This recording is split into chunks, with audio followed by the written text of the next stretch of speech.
learned earlier. Okay. So as we have discussed already, we have come up with a topic. Yes or no? We have come up with a case study topic. Now I want any one of you to get up and explain what is the case study that we are going to do today. Yes?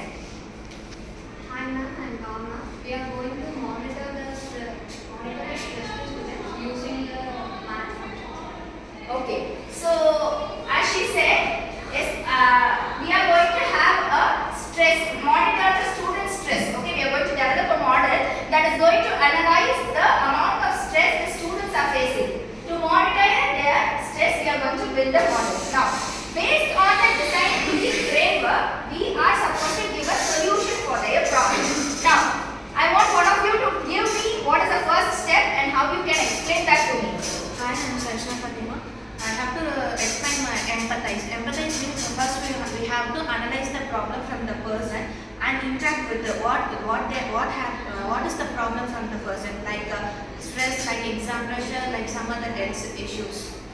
Okay, so in empathize part, what we are going to do is we are going to empathize. We are going to understand the problem of the student. Okay, why they are stressed. Okay, maybe due to their exam or due to the peer pressure or some factors they could not meet in the academic realm. So these are the things we are going to talk and empathize with the students. Now the next step is define. I want someone to define the step. And we have to define the indicators. For example, mood swing, and they might have irritation.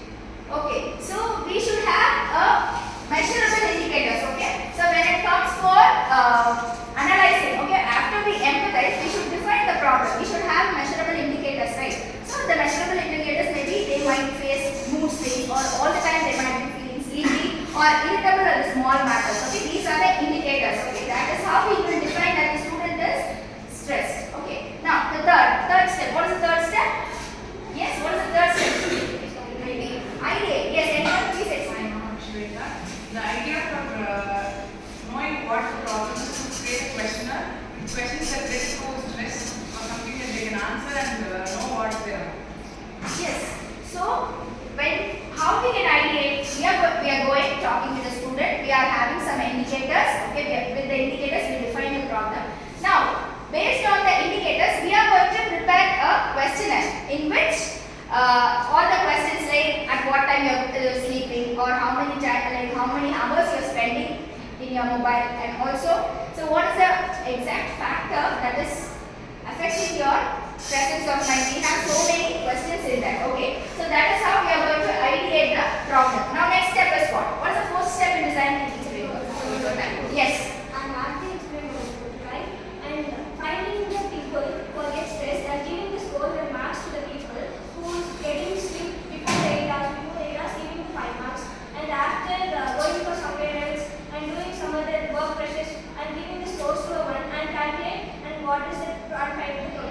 Yes, you are telling me that we are going to develop a mathematical model. Okay, that is for each question. As Shweta said, she said we are going to prepare a questionnaire. Now Aarti is telling that we are going to give marks for each question.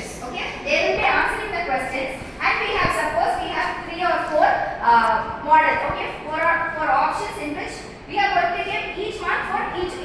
Suppose the first option will be getting 4 marks, the next will be 3 marks, the next.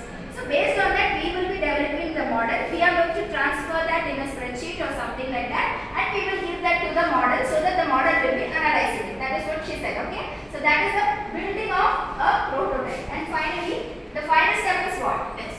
Yes. Anybody please explain how we will test the model we have built.